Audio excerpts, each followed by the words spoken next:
आप interview room में walk करते हो वो आपको तब से ऑब्जर्व करना शुरू कर देते हैं। तो क्या चीजें हैं जो आपको ध्यान में रखनी चाहिए, क्या चीजें हैं जिनके लिए आप प्रिपेयर्ड होकर। Is also a saying fake it until you make it. ये जो पॉइंट्स मैंने आज बताए हैं इनको प्लीज ध्यान में रखना, ये आपकी काफी ज्यादा हेल्प करेंगे। आप कुछ ऐसे डिफरेंट आंसर्स उनको दो तो उनको भी सुन के थोड़ा फ्रेश लगेगा। तो एक मैं टिप दे रही हूँ, अपना सीवी काफी ज्यादा इलेबोरेटेड मत रखना, प्रिसाइज सा रखना, so that even you know कि उसमें क्या क्या। एक बैकअप पाउच होगा टू फिक्स दोज थिंग्स, तो हमेशा एक ये छोटा सा पाउच अपने साथ जरूर कैरी करना। थर्ड पॉइंट है जिसमें आप फेल नहीं हो सकते हो, वो है एक्सीलेंट नंबर। कुछ 200, 220, 40 कुछ ऐसा है तो इमेजिन इंटरव्यूअर उस टाइम तक थक चुके होते हैं, वो फ्रेश माइंड से आपको नहीं सुन पाते हैं। So it's always good to be on time. Hi guys, welcome back to my channel, and if you're new then hi, my name is Archita and I welcome you all to my channel. But before we dive into the video, do not forget to hit the subscribe button. आज की video में मैं आपको बताऊंगी कुछ tips जो आपको ध्यान रखने हैं to ace the cabin crew interview. देखो, इंटरव्यू में जाना तो बहुत इजी होता है, लेकिन वहां जाके क्या पॉइंट्स होते हैं जो आपको ध्यान रखने चाहिए, बिकॉज जब आप इंटरव्यू रूम में वॉक करते हो वो आपको तब से ऑब्जर्व करना शुरू कर देते हैं। तो क्या चीजें हैं जो आपको ध्यान में रखनी चाहिए, क्या चीजें हैं जिनके लिए आप प्रिपेयर्ड होके जाने चाहिए, वो मैं आपको आज की वीडियो में बताऊंगी। तो प्लीज यार वीडियो को एंड तक देखना, so that you do not miss out on any step. So जो उसमें फर्स्ट पॉइंट है वो है prepare your answers very well. मैंने लास्ट वीडियो में आपको बताया था जो क्वेश्चन सबसे ज्यादा पूछे जाते हैं और मैंने उनको सैंपल आंसर्स के साथ आपको बताया है। तो ऐसे ही कुछ क्वेश्चंस आप पढ़ के जाना इंटरव्यू के लिए। आप मेरी वीडियो के अलावा भी काफी सारी वीडियोस देख सकते हो जिसमें क्वेश्चंस डिस्कस करे हुए हैं काफी लोगों ने, आपको थोड़ा सा आइडिया होगा, आप एकदम से ब्लैंक नहीं हो जाओगे। So to keep yourself in line, आप वो आंसर्स को देख के जाना। सो सेकंड पॉइंट है बी पंक्चुअल। आप ना जो भी इंटरव्यू का टाइम हो उससे पहले ही वेन्यू पे पहुंच जाना, बिकॉज अगर आपका जितना जल्दी नंबर आएगा वो उतना बेटर होता है। बिकॉज जब वो इतने सारे लोगों का इंटरव्यू ले चुके होते हैं, they also get tired. Imagine अगर आपके इंटरव्यू का नंबर कुछ 200, 220, 40 कुछ ऐसा है तो इमेजिन इंटरव्यूअर उस टाइम तक थक चुके होते हैं, वो फ्रेश माइंड से आपको नहीं सुन पाते हैं। So it's always good to be on time.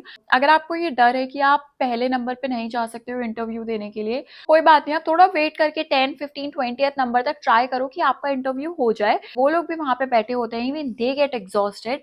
तो understand their point of view, और वो आप लोगों के लिए भी बेनिफिशियल रहेगा अगर आप थोड़ा जल्दी जाके इंटरव्यू दे दो।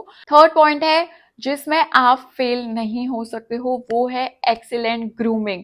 ग्रूमिंग आपको पता है कि एयरलाइंस के लिए बहुत बहुत ज्यादा इंपॉर्टेंट होती है। ऐसा नहीं होना चाहिए कि आपके बाल इधर उधर से निकल रहे हैं, मेकअप नहीं है प्रॉपरली, या फिर वो केकी सा मेकअप हो रहा है। आपको इन सब चीजों का ध्यान रखना है। If you are a male तो आप ध्यान रखना कि आप शेव करके जा रहे हो, आपके बाल प्रॉपरली कट है, बिकॉज कैबिन क्रू को जब वो हायर करते हैं they know you are the face of an airline. तो दिस इज वेरी इंपॉर्टेंट कि आपकी ग्रूमिंग अच्छी होनी चाहिए। और प्लीज फॉर्मल्स पहन के जाना, like for girls do not go in the dresses और जीन्स। आप प्रॉपर स्कर्ट पहन के जाना या ट्राउजर पहन के जाना, जो भी उनके क्राइटेरियाज एंड रिक्वायरमेंट्स में लिखा होता है, जैसा वो आपसे एक्सपेक्ट कर रहे हैं आने के लिए वेन्यू में इंटरव्यू देने के टाइम पे, वैसे ही बन के जाना। बहुत ज्यादा एक्सपेरिमेंट मत करना इंटरव्यू के टाइम पे, तो जैसा लिखा हुआ है रिक्वायरमेंट्स में वैसे ही आप तैयार होके जाना। एक और टिप है जो इसी का पार्ट है, अगर आप जाते हो then carry your makeup with you. आप अपना कोम कैरी करना, परफ्यूम कैरी करना, एक्स्ट्रा स्टॉकिंग्स कैरी करना, रबर बैंड, सेफ्टी पिन, ये सारी चीजें अपने साथ कैरी करना। बिकॉज जब इंटरव्यू होता है अगर कुछ ऐसी प्रॉब्लम अकर हो जाती है तो आपके पास एक बैकअप पाउच होगा टू फिक्स दोज थिंग्स। तो हमेशा एक ये छोटा सा पाउच अपने साथ जरूर कैरी करना। फोर्थ पॉइंट है अपडेट योर सीवी। आपका जो भी सीवी होता है, रेज्यूमे होता है, उसको अपडेटेड रखना, और जो उसमें लिखा हुआ है यार वो आपको पता होना चाहिए क्या लिखा हुआ है। आप किसी से भी बनवा के या किसी का भी लेके आप वो वहां पे सबमिट मत करना। आपको पता होना चाहिए आपके सीवी में क्या लिखा हुआ है, और आपके करंट सिचुएशन के हिसाब से वो अपडेटेड भी होना चाहिए। तो आपको एक मैं टिप दे रही हूँ, अपना सीवी काफी ज्यादा इलेबोरेटेड मत रखना, प्रिसाइज सा रखना, so that even you know कि उसमें क्या क्या लिखा हुआ है। Because a lot of times जो क्वेश्चंस आते हैं ना निकल के, वो आपके सीवी से आते हैं। तो आपके सीवी में जितनी ज्यादा आप इन्फॉर्मेशन दोगे वो उतने क्वेश्चंस आपसे पूछ सकते हैं। जस्ट मेक श्योर कि आपका सीवी अपडेटेड हो, आपके सीवी में क्या लिखा है वो आपको पता हो, और बहुत ज्यादा इलेबोरेटेड ना हो। Point number 5 again is extremely important, वो है स्टैंड आउट। तो जब भी आप इंटरव्यू देने जाते हो, understand from HR point of view कि वो लोग दिन में इतने सारे इंटरव्यू ले रहे होते हैं। उन्होंने आज इंटरव्यू लिया, उन्होंने कल इंटरव्यू लिया होगा, वो कल भी इंटरव्यू लेंगे।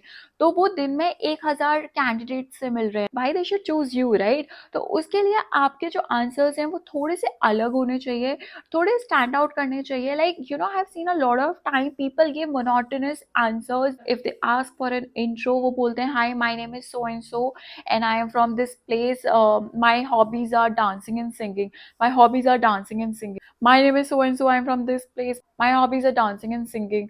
तो ऐसे करके ना मैक्सिमम लोग यही हॉबीज बताते हैं। जब भी आप उनको अपनी हॉबीज के बारे में बताते हो तो आप उनको बोल सकते हो like I love painting, I have recently started baking and I love to bake the cakes or the cookies. I love art and crafts. I love gardening. आप कुछ ऐसे different answers उनको दो तो उनको भी सुन के थोड़ा fresh लगेगा, because if everybody is giving the same answers, trust me, वो अपना interest lose कर देते हैं. So you have to stand out with your answers. Next point है listen actively.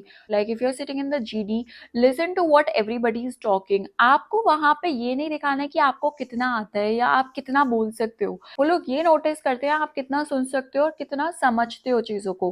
बिकॉज जब आप जीटी राउंड में बैठते हो, everybody is given a chance to talk. आपको अपने चांस पे आके बोलना है एंड आपको अपना पॉइंट है वो बहुत प्रिसाइज एंड क्रिस्प रखना है।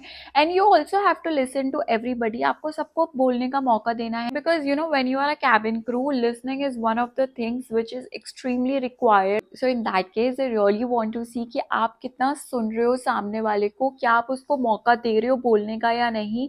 यू नो, इट शोज कि आपका लिसनिंग स्किल्स कितना अच्छा है। So always listen before you answer. तो 6th पॉइंट है वो है confidence. Confidence is the key. What do you do on those days that you don't feel that confident or fearless or powerful like you did out there?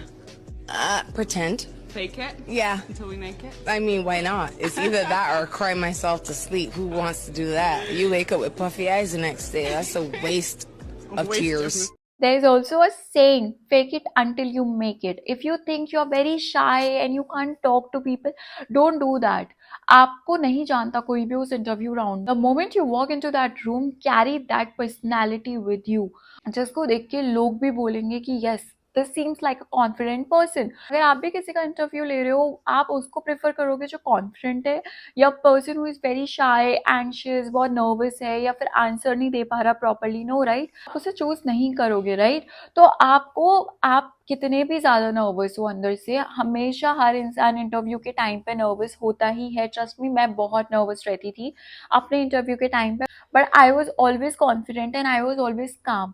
तो आपको काम रह के confident रहना है और अपने क्वेश्चन के आंसर्स उनको देने। 7 पॉइंट यार, मुझे लगता है ये काफ़ी ज़्यादा इस पे आपको फोकस्ड रहना चाहिए। वो है आपका body posture, your expression while you are giving an answer. आप जब भी इंटरव्यू रूम में बैठते हो, मैनेजमेंट के जो लोग होते हैं ना, वो आप लोग को ऑब्जर्व करते हैं उस रूम में। स्लाउच करके बैठना या फिर ऐसे हाथ फोल्ड करके बैठना, ये बहुत नेगेटिव इमेज देता है सामने वाले को। तो आपको एक बहुत पॉजिटिव तरीके से स्माइल करके बैठना है। यू नो, जब वो आपसे क्वेश्चन पूछते हैं, वो एक टाइम होता है जब आप उन पे एक इम्पैक्ट बना सकते हो, उनको इम्प्रेस कर सकते हो।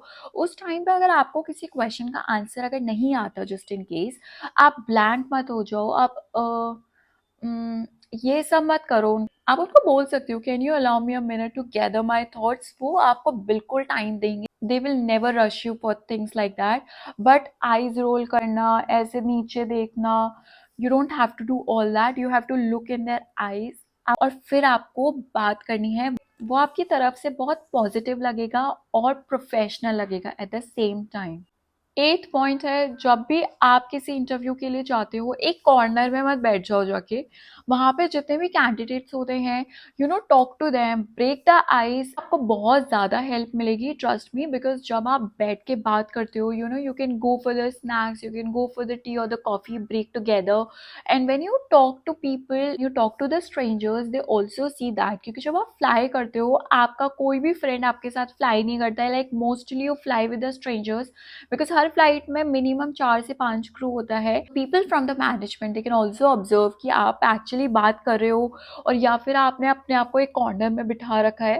और उससे आपको हेल्प भी मिलती है कि अगर आपका कोई फ्रेंड वहाँ पे अंदर इंटरव्यू देने के लिए गया, आप जब वो बाहर निकलते हैं, so they can tell you interviewers कैसे थे, उन्होंने कैसे क्वेश्चंस पूछे, तो आपको इन चीज़ों में भी काफ़ी हेल्प मिलती है। So always go and smile at the candidates, try and talk to them, you know it is going to help you a lot. 9th point, read about the company.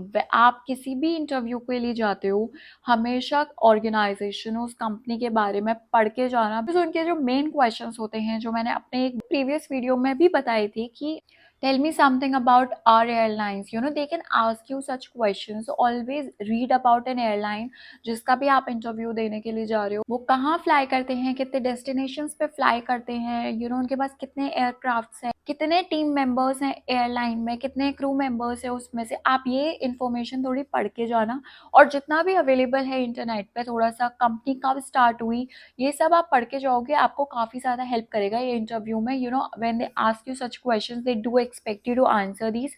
In cases में अगर आप थोड़ा blank हो जाओगे, then the conversation might go off the track, but आपको अपने आप को लाइन में रखना है ऑब्वियसली, तो उसके लिए एयरलाइन के बारे में पढ़ के जाना। 10th point and the tip जो आपको ध्यान में रखनी है वो है डू नॉट लाई। अपने रेज्यूमे में कुछ ऐसा मत लिख देना जो आपको पता ही नहीं है। You know always keep your resume precise, जैसा मैंने बताया था। अगर वो इंटरव्यू में भी आपसे कोई क्वेश्चन पूछते हैं जिसका आंसर आपको नहीं पता, बहुत बार होता है यार इंटरव्यू में आंसर्स आपको नहीं पता होते हैं, दैट्स वेरी नॉर्मल। और ऐसा नहीं है कि आपको सारे क्वेश्चन के आंसर पता ही हो। अगर आपको कुछ नहीं पता है इंटरव्यू के टाइम पे, आप उनको बोल सकते हो at the moment I do not know about it and I do not want to pass on the wrong information. तो आप ये ऐसे करके कुछ आंसर भी उनको दे सकते हो, रादर देन आप कुछ गलत ही आंसर्स उनको दिए जा रहे हो, because they will catch your like. इतने सारे इंटरव्यूज लेते हैं यार, उनको पता है कि कौन झूठ बोल रहा है। तो इसलिए जब भी आप कोई इंटरव्यू देते हो, अगर आपको कुछ नहीं पता है, आप उनसे क्लियरली बोल दो। तो ये जो टिप्स हैं, अगर आप इनको फॉलो करोगे इंटरव्यू के टाइम पे, वो आपकी बहुत बहुत ज़्यादा मदद करेंगे। Trust me on this. क्योंकि कई बार होता है कि वी नो कि इंटरव्यू है, we get so anxious, we get so excited, but we forget a lot of things around us. तो जब भी आप इंटरव्यू के लिए जाते हो, बी प्रिपेयर्ड। ये जो पॉइंट्स मैंने आज बताए हैं, इनको प्लीज ध्यान में रखना, ये आपकी काफी ज्यादा हेल्प करेंगे। So yes, these were the 10 tips जो मैंने आज आप लोगों के साथ शेयर करी। अगर आपने फॉलो कर ली ना, ट्रस्ट मी, आपका इंटरव्यू बहुत ईजी हो जाएगा, और ये पूरे प्रोसेस में आपकी काफी मदद भी करने वाला है। So thank you for watching. और अगर आपको आज का वीडियो अच्छा लगा हो, then do not forget to hit the like button, share it with your friends and family. अगर आप लोगों को कोई भी क्वेश्चन हो, देन उसके बारे में आप मुझे कमेंट में लिख सकते हो, या फिर इंस्टाग्राम पे डीएम कर सकते हैं। उसके लिए इंस्टाग्राम हैंडल ये गया, and do follow me on Instagram as well. तो इसी के साथ साथ चैनल को सब्सक्राइब करना मत भूलिए for amazing updates. I will see you guys in my next video. Till then take care and bye bye.